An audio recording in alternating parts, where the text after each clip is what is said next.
boy. Jasper Davidson gets the edge, but it's over the head. And you saw Mark Watt blow his cheeks in frustration. Could have gone anywhere. Goes over the rope. And they are winding up these Nepal fans now. 7 required from 11. We're gonna quickly on to 8.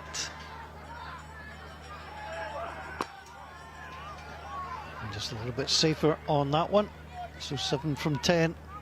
Incredible that you look at it. I mean, they've taken 7 wickets. It's an outstanding effort. And they're not going to get there by a lot, Nepal. They might get there in this over. It might come down to the last, but just yet again, it's been such a competitive contest between these two. These 3 teams involved in this Tri-Nations just produced so much entertainment. It's been brilliant cricket to watch.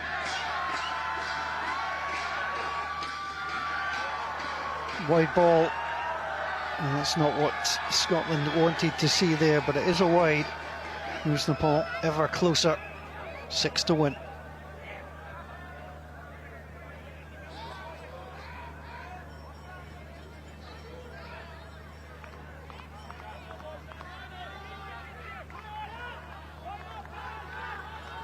It's funny though, isn't it, that the atmosphere yesterday with the high scoring, the super overs, everyone was just up and about and yelling and screaming, and this time it's been this quiet, harsh intensity. Studied concentration. They're not going to try and go there. Run back in by Michael Leask. No overthrow either. 6 from 9. They've never given up on this either, Scotland.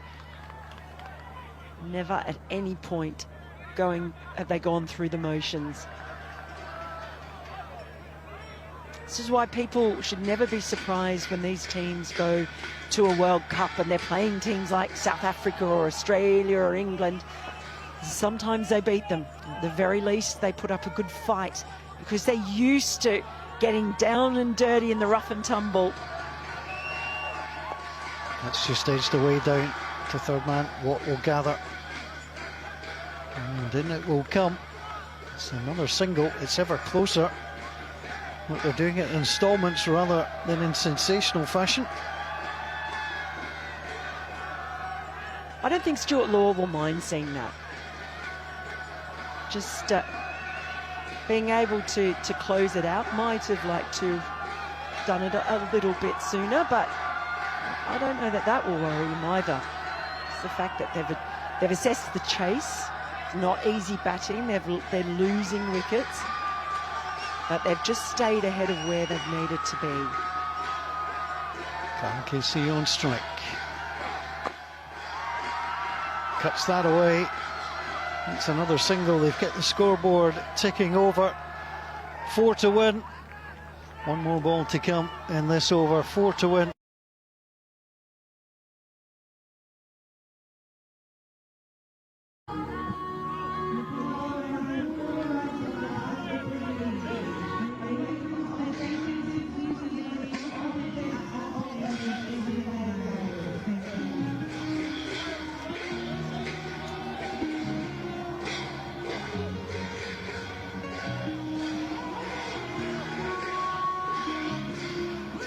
Going into a last over when it's tight, you always ask yourself, who would you rather be?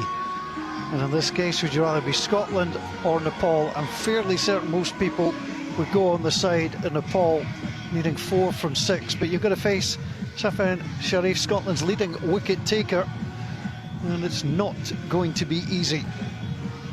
Scotland will carefully place the field. One big blow will end it all, or will they just try and gently tickle their way through to victory?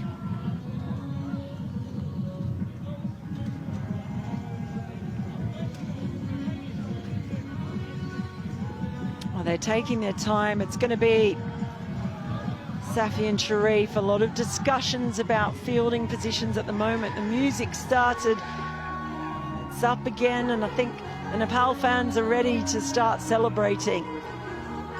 But Safi and Sharif, you would not put it past him to come on and take a wicket in the first ball or the first two balls and make it that little bit harder, that little bit more exciting.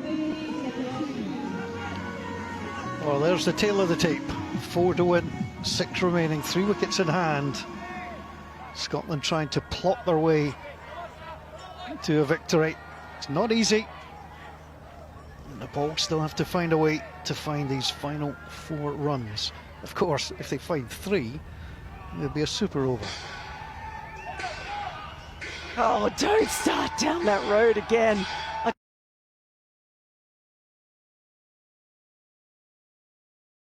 I can't stand another night not sleeping. Sharif in, and it's clipped away. Scotland in quickly, Jack Jarvis from the field.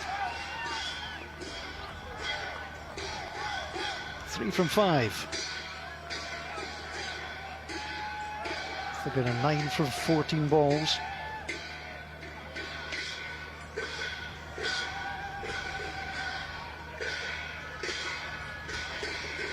Well, these are the moments that you practice for, you dream about, being in the middle for your country with the opportunity to strike the winning runs. There's going to be a Nepalese explosion should they win. If it's the Nepalese fans against the metal barriers, I know who I'm backing. Don't even tempt that. No, they've been good. We did have some fans running onto the pitch in excitement in Dundee in the first match, but since then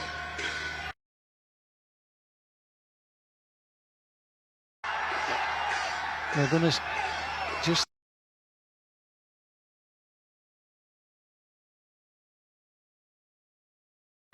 oh, this is like extreme torture if you're a Nepalese fan. 1-1-1-1-1.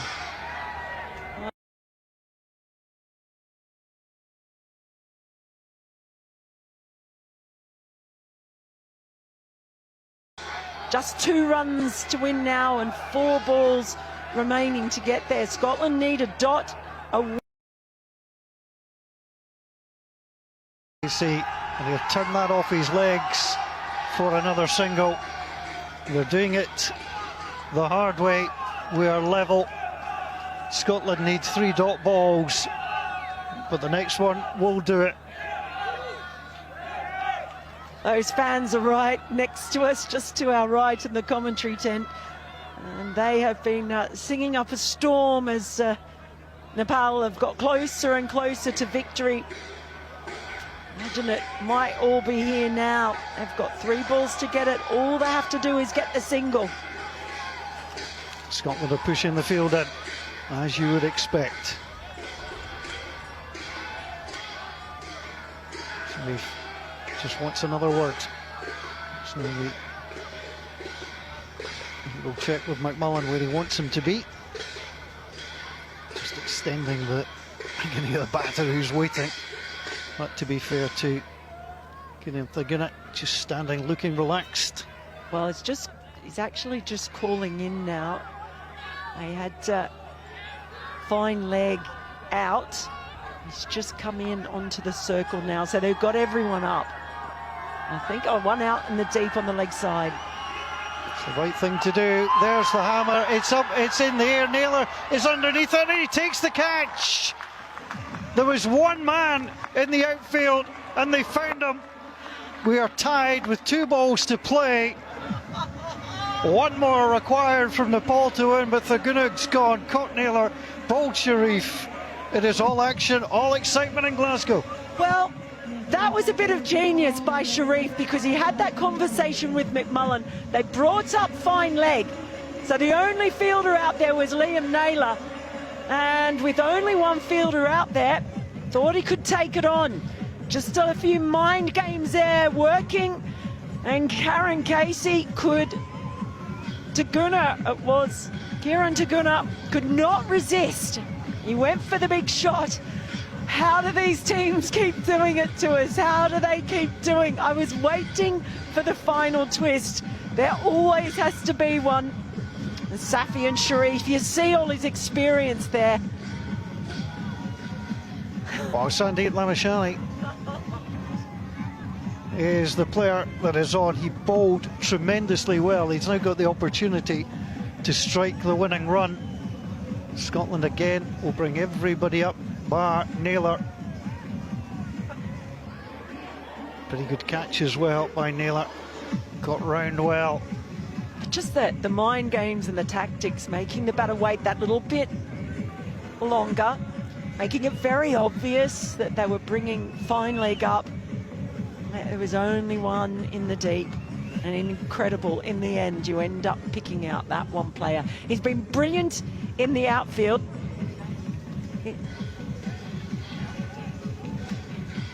He's been brilliant in the outfield, Liam Naylor. We have seen him absolutely herring around that boundary rope, covering miles and miles. So good out there. And it's been the ground fielding that's been terrific. The throws coming in.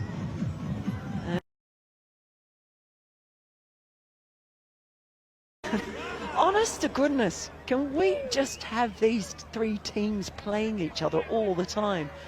Because whether it's 50 over cricket, 20 over cricket, there's not going to be anything left of me emotionally or spiritually by the end of this week.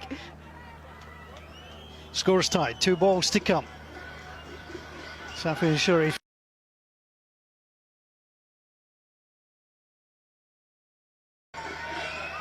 Lamashani on strike, facing his first ball. And it comes, they've pushed it, they've gone for the run. And they've won.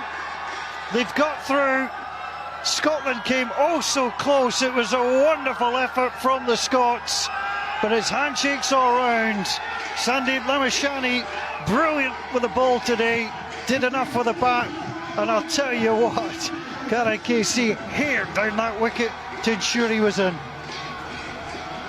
Yes, they made it exciting once more, the Cardiac kids. But after being on the wrong side of an incredible